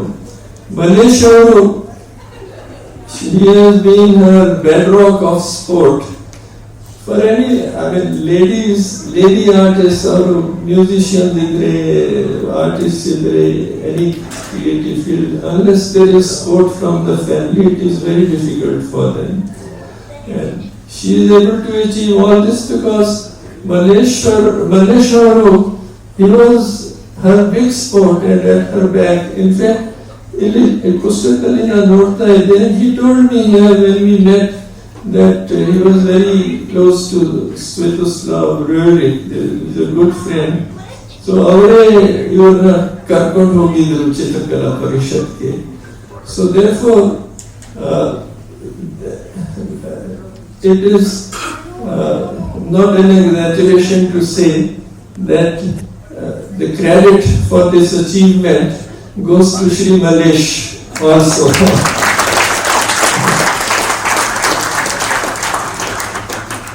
ಭಲೆ ಜೋಡಿ. ಕರ್ನಾಟಕ ಪದ ಭಲೆ ಜೋಡಿ. ಈ ಭಲೆ ಜೋಡಿ ಹೀಗೆ ಇರಲಿ, ದೇವರು ಇವರಿಗೆ ಆರೋಗ್ಯ ಆಯುಷ್ಯ ನೀಡಲಿ, so that more such works are produced. So, ನಾವು ಇವರ ಆರೋಗ್ಯ ಆಯುಷ್ಯಕ್ಕೆ ಹಾರೈಸೋಣ. Thank you very much for giving me this opportunity to say a few words about this art and the tradition of Mysore painting. From Vijayanagar times to Mysore Vadiyar courts to Chitrakala Parishad, it's one continuous flow. It is like a river, and let's hope that the quality of this work continues. Thank you very much for giving me a copy of the book. It's a beautifully produced book. ಮತ್ತೊಮ್ಮೆ ನಾನು ಶ್ರೀಮಾನ್ ಶಂಕರ್ ಅವರಿಗೆ request ಮಾಡ್ತೇನೆ, ಅವರು ದೊಡ್ಡವರು ಕರ್ನಾಟಕದಲ್ಲಿ, ಕರ್ನಾಟಕ ರಾಜಕೀಯದಲ್ಲಿ ಅವ್ರದ್ದು ದೊಡ್ಡ ಪಾತ್ರ. Please acquire the major works for the state art gallery. They deserve to be seen by the people at large. ತಮ್ಮೆಲ್ಲರಿಗೆ ವಂದನೆಗಳು. ಗೋಪಾಲ್ ಹಾಗೂ ಸಿಂಗ್ ಅವರಿಗೂ ವಿಶೇಷವಾದ ನಮಸ್ಕಾರಗಳು. ಯಾಕಂದರೆ ನನ್ನ ಹೆಸರನ್ನ ಆಗಾಗ ಹೇಳಿ ನಾನು ಭಾಷಣಕಾರ ಅಲ್ಲ, ಆದರೆ ಕೆಲವೊಂದು ಸರ್ತಿ ಭಾಷಣ ಮಾಡಬೇಕಾದಂಥ ಅನಿವಾರ್ಯಗಳು ಬರುತ್ತೆ. ಹಾಗಾಗಿ ಕಲಾವಿದರಿಗೂ ಒಂದು ಒಳಗಡೆಗೆ ತೋರಿಸ್ಕೊಳ್ಳೋದಿದ್ದು ಕೂಡ ಒಂದು ಅಲಂಕಾರ ಇರುತ್ತೆ. ನಾನು ಅಂಥದ್ದನ್ನು ಲಯ ಮಾಡಿದ್ದೀನಿ. ನಾನು ಸ್ವಲ್ಪ ಏನಂತೀರಿ ಮತ್ಸರ, ನನಗೆ ಮತ್ಸರ ಹುಟ್ಟುತ್ತದೆ ನಿಮ್ಮ ಚಿತ್ರಗಳನ್ನು ನೋಡಿದರೆ. ನಿಮ್ಮ ರೇಖೆಯ ಅದರ ಲಾಲಿತ್ಯ ಇದೆಯಲ್ಲ, ಅದಕ್ಕೊಂದು ಮಾಧುರ್ಯ ಕೂಡ ಇದೆ. ಅದೊಂದು ಸಂಗೀತಮಯ ರೆಂಡರಿಂಗ್. ನಾವು ಇದನ್ನು ಯಾಕೆ ಹೇಳ್ತೀವಿ ಅಂದರೆ, ಒಂದು ಕಾರು ಮಾರ್ಕೆಟಿಗೆ, ಹೊಸ ಕಾರು ಮಾರ್ಕೆಟಿಗೆ ಬಂದರೆ ಎಲ್ಲರೂ ಹೋಗಿ ನೋಡ್ತಾರೆ, ಅದನ್ನು ಪರ್ಚೇಸಿಂಗ್ ಮಾಡೋ ನೋಡ್ತಾರೆ. ಆಮೇಲೆ ಅದರ ಮೇಕರ್ಸು ಬಂದು ನೋಡ್ತಾರೆ, ಹೇಗೆ ಮಾಡಿರ್ತಾರೆ ಇದನ್ನು ಅಂತ ಕುತೂಹಲದಿಂದ ನಾನು ಪ್ರೊಫೆಷನಲ್ ಆಗಿ ಇದನ್ನು ನೋಡ್ತೇನೆ. ನನಗೆ ನಿಜಕ್ಕೂ ತುಂಬ ಆಪ್ತ ಅನಿಸ್ತು ಚಿತ್ರ ಆಪ್ತವಾದರೆ ಅದಕ್ಕೆ ಮಹತ್ವ ಇರುತ್ತೆ. ಅದು ಎಲ್ಲ ಹೃದಯದಲ್ಲ ಅದು ಮೊಳಗಬೇಕು, ಎಲ್ಲ ಹೃದಯವನ್ನು ಟಚ್ ಆಗಬೇಕು. ಬಹುಶಃ ಅದನ್ನು ನೀವು ಸಾಧಿಸಿದ್ದೀರಿ. ನನಗೆ ಇನ್ನೊಂದು ಸುಮಾರಷ್ಟು ನಾನು ನೋಡಿದಂಥ ಟ್ರೆಡಿಷನಲ್ ವರ್ಕ್ಸಲ್ಲಿ ಹೆಚ್ಚು ನಾವು ರಿಪಿಟೇಟಿವ್ ಆಗ್ತದೆ. ಆ ಚೌಕಟ್ಟಿನ ಒಳಗಡೆ ಮಾತ್ರನೇ ಅವ್ರ ಚಿತ್ರ ಬರೀತಾರೆ, ಅದರ ಕ್ರಾಫ್ಟನ್ನು ಅನುಭವಿಸ್ತಾರೆ. ಆದರೆ ನೀವು ಹೃದಯದ ಮೂಲಕ ಅದನ್ನು ಅಭಿವ್ಯಕ್ತಿಸಿದ್ದೀರಿ, ಆಗ ಮಾತ್ರ ಅದಕ್ಕೆ ಜೀವ ಬರುತ್ತೆ. ಅಂಥ ಜೀವವನ್ನು ತಂದಿದ್ದೀನಿ ನೀವು. ನನಗೆ ಇನ್ನೇನು ಹೆಚ್ಚು ಹೇಳಲಿಕ್ಕೆ ಬರೋದಿಲ್ಲ. ನಿಮಗೆ ಇನ್ನಷ್ಟು ಶಕ್ತಿ ಚೈತನ್ಯವನ್ನು ಕೊಡಲಿ ದೇವರು, ಇನ್ನಷ್ಟು ಮಹತ್ತರವಾದ ಕೆಲಸಗಳನ್ನು ಮಾಡಿ. ಆದರೆ ನನಗೆ ನಿಮ್ಮ ಚಿತ್ರವನ್ನು ಕದಿಯುವಂಥ ಒಂದು ಮೆಥಡನ್ನು ಹೇಳ್ಕೊಳ್ಬೇಕು. ಈಗಾಗಲೇ ನನ್ನ ಮನಸ್ಸಿನಲ್ಲಿ ಅದು ತುಂಬಿಕೊಂಡಿದೆ. ಅದೇ ಫಿಸಿಕಲಿ ಒಂದು ಕದೀತೇನೆ. ಇಷ್ಟು ಹೇಳಿ ನಿಮ್ಗೆಲ್ರಿಗೂ ವಂದನೆಗಳು. ಮೈಸೂರು ಸಾಂಪ್ರದಾಯಿಕ ಚಿತ್ರಕಲೆಯಲ್ಲಿ ಅದ್ವಿತೀಯವಾಗಿರುವಂತಹ ಸಾಧನೆ ಮಾಡುವವರ ಪೈಕಿ ಕರ್ನಾಟಕದಲ್ಲಿ ಪ್ರಭಾ ಮಲ್ಲೇಶ್ ಅವರು ಕೂಡ ಕಳೆದ 5 ದಶಕಗಳಿಂದ ಇದರ ಬಗ್ಗೆ ಅವರು ಸಾಕಷ್ಟು ಪರಿಶ್ರಮ ವಹಿಸಿ ಸಾಕಷ್ಟು ಕಲಾಕೃತಿಗಳನ್ನ ರಚನೆ ಮಾಡಿದ್ದಾರೆ. ಇವತ್ತು ಅವರ ಎಲ್ಲ ಕಲಾಕೃತಿಗಳನ್ನ ಒಂದು ಪುಸ್ತಕ, ಕಾಫಿ ಟೇಬಲ್ ಪುಸ್ತಕ ತಂದು ಅದನ್ನ ಬಿಡುಗಡೆ ಮಾಡುವಂತಹ ಕಾರ್ಯಕ್ರಮ ಇಲ್ಲಿ ಪ್ರದರ್ಶನಗೊಂಡಿರುವಂತಹ ಅವರೆಲ್ಲ ಮೈಸೂರು ಸಾಂಪ್ರದಾಯಿಕ ಚಿತ್ರಕಲೆಗಳು ನೋಡಿದಂತಹ ಸಂದರ್ಭದಲ್ಲಿ ಅವರ ಇದನ್ನು ಒಂದು ರೀತಿಯ ತಪಸ್ಸಿನ ರೂಪದಲ್ಲಿ ಸಾಧನೆ ಮಾಡಿ ರಾಜ್ಯಕ್ಕೆ ಕೊಟ್ಟಿದ್ದಾರೆ ಮತ್ತು ರಾಷ್ಟ್ರಕ್ಕೆ ಸಮರ್ಪಿಸಿದ್ದಾರೆ. ಇದು ಕರ್ನಾಟಕ ಸರ್ಕಾರ ಇದನ್ನ ಗುರುತಿಸಿ ಇದನ್ನ ಅವರ ಸಂಗ್ರಹದಲ್ಲಿ ಒಂದು ಇಡಬೇಕು ಅನ್ನೋದು ಬಹಳ ಜನರ ಅಪೇಕ್ಷೆ. ಆ ಕಾರಣಕ್ಕೋಸ್ಕರ ಇದು ಬಹುತೇಕ ಕರ್ನಾಟಕವನ್ನ ಸಾಂಪ್ರದಾಯಿಕ ಚಿತ್ರಕಲೆಯಲ್ಲಿ ಶ್ರೀಮಂತಗೊಳಿಸುವಂತ ಒಂದು ದೊಡ್ಡ ಕೆಲಸವನ್ನ ಸಾಮಾನ್ಯ ಒಂದು ಮಲೆನಾಡಿನ ಹಳ್ಳಿಯಿಂದ ಬಂದಂತ ಹೆಣ್ಣುಮಗಳು ಮಾಡಿರುವಂತದ್ದು ಅತ್ಯಂತ ದೊಡ್ಡದಾಗಿರುವಂತ ಒಂದು ಸಾಧನೆ. ಬಂದಿದ್ರು, ಎಲ್ಲರೂ ಬಂದಿದ್ದು ಸಂತೋಷ ಆಯ್ತು ನಮಗೆ. ನಮ್ಮ ರಿಲೇಟಿವ್ಸ್, ಫ್ರೆಂಡ್ಸ್, ವೆಲ್ ವಿಶರ್ಸ್ ಎಲ್ಲ ಬಂದಿದ್ರು, ಬಹಳ ಚೆನ್ನಾಗಾಯ್ತು. ಎಲ್ಲ ಪುಸ್ತಕ ಬಿಡುಗಡೆ ಮಾಡಿದೀವಿ. ದೊಡ್ಡ ಒಂದು painting is A very remarkable ಅಂದು ಬಹಳ ವರ್ಷಗಳು ನಾವು ಪ್ರಿಸರ್ವ್ ಮಾಡಿದ್ದ ನಮ್ಮ ಮಕ್ಕಳು ಅದಕ್ಕೆಲ್ಲ credit It's an amazing milestone, Auntie. Congratulations on the latest one. We're looking forward to seeing more of you. Best wishes ahead. Keep healthy and well. Thank you. We know Prabha Auntie for a long time, and we knew she was a painter and she did art. But this is absolutely fabulous, astonishing, mind-blowing, honestly. We really wish her so much of luck and a long life of love.